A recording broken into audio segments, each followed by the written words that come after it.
These are the old civilization's doors. They have been reused by the new civilization that doesn't understand entirely how they work. They have painted over the top of them. These are some more of that, and going into a little bit on how the new civilization would use doors, just reclaiming objects that they have found within the place, and until making their own. The doors would function off of power and pressure, water pressure, levers and buttons. These buttons and levers could be put within a very hard to get to or impossible to get to place where you would have to use inhabitants of the area. Small little critters you could pick up and would be used in a Skyrim lockpick-like mini game where it's a 3D rotating pinball game experience. This is a scanner door. It would be used to test how human or non-human the player is and lock the player out of certain areas if they don't fit the certain requirements. The player starts as a experimented on creature that was failed. All of the previous experimented creatures succeeded. They were made by the previous civilization to destroy the civilization. And you, playing as that character, did not show signs of being destructive. This is your player character, or maybe some NPC, not sure.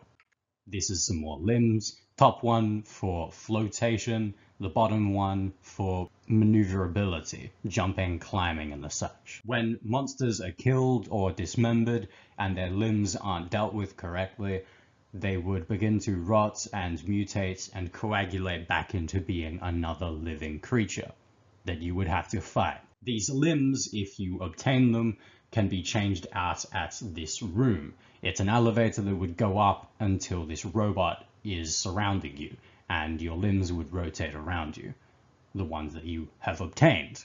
Now you can change them out, but you can't always find this elevator.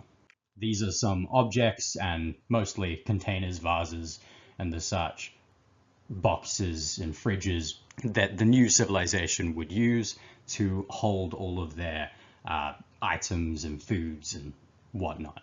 They're a combination of organic and machinery.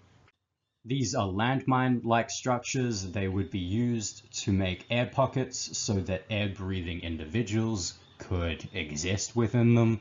They aren't only air-breathing individuals like NPCs though, there are ones that also exist within the water. These can be deactivated and they can be destroyed. When destroyed, they would explode and can be used as an obstacle or an offensive tool by the player. When turned off by either means, they would create a pressure vacuum in the water that would crush anything inside of it. This is a location mainly built on top of the old civilization. The robots on the left are made from the old civilization. The new civilization doesn't really know how to use them at all.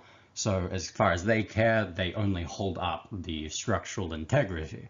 But at any given point in time, they could be used to awaken, attack the player, attack the new civilization, defend the new civilization.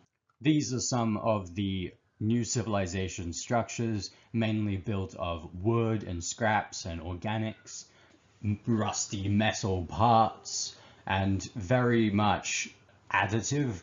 They don't really go into tearing down something that already exists, and they're mostly connected by the previous civilization's old structures that are far more robust. These are some organics. These are some more organics and machinery, a mixture of animal and plant life. And these are some platforms and obstacles.